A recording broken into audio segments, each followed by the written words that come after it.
Itong FKM na to, Slick 400, iniram ko na demo unit. Isinuli sa atin ng vlogger. Tapos nung isinuli, lat na. Sabi ko, sige, ako na lang magpapavulcanize. Nung dalhin ko dito sa vulcanizing shop, ito na nangyari. May punit na. Hindi na pwedeng lutuin kasi pahaba yung punit. Wala tayong magagawa. Nanghiram tayo, hindi pa natin nagagamit. Obligado natin palitan ng bagong gulong bago natin gamitin. Buti na lang kamo, may malapit dito sa amin na Moto Tire Central, ayan sa Las Piñas branch. Tapos meron yan din dito sa Imos. Ilan ang branch nyo?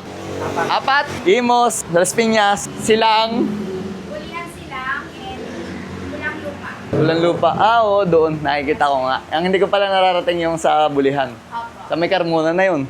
Yes, sir. Oo, pa Carmona. So, ayan. Ang nakakabit natin, siyempre yung Vista na ginagamit natin. So malamang stock pa yun eh. Medyo pudpud na, natatakbo ng 11,000. Ang gagamitin natin, ito, pangharapan. Ganyan yung size, 120 by 70 by 14. Magkano yung ganun? Sa 120, sir. Oo. 1995 po. 1995. Oh, tapos may labor pa. Free na yun. Oh, pag bumili na, ibig sabihin yung SRP na yun, may free na. Huli na po yun. 120 by 70 by 14 is magkano? 1,995. Free install, free silang, free pito po yun. O, di ba? Napakamura na. Pumapatak na lang ng below SRP na. Yes, sir. Di ba? Below SRP na po. Yan, o. Punta kayo dito, maraming pagpipilian. Pero siyempre, ang gagamitin ko, yung ginagamit natin na Beast Tire. O tara, pakabita tayo. Ito yung gulong na baklas na at nakita na natin. Ayan. Yan yung punit.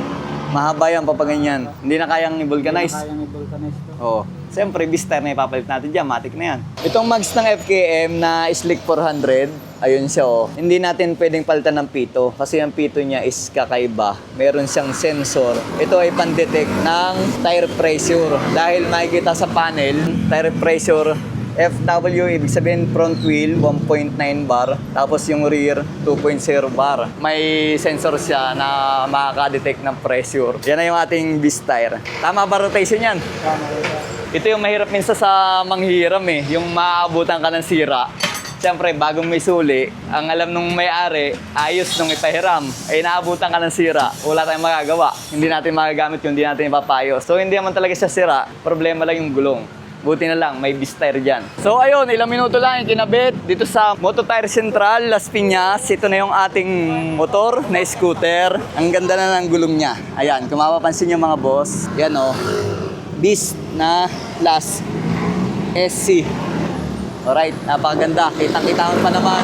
May mga himulmul pa, bagong-bago. Masisimulan natin i-review itong motor na to. Ito ay FKM na Slick 400. Pwede sa expressway to. So panoodin yung mga susunod kong vlog. Madami tayong lugar na pupuntahan kasama to. Ride safe everyone.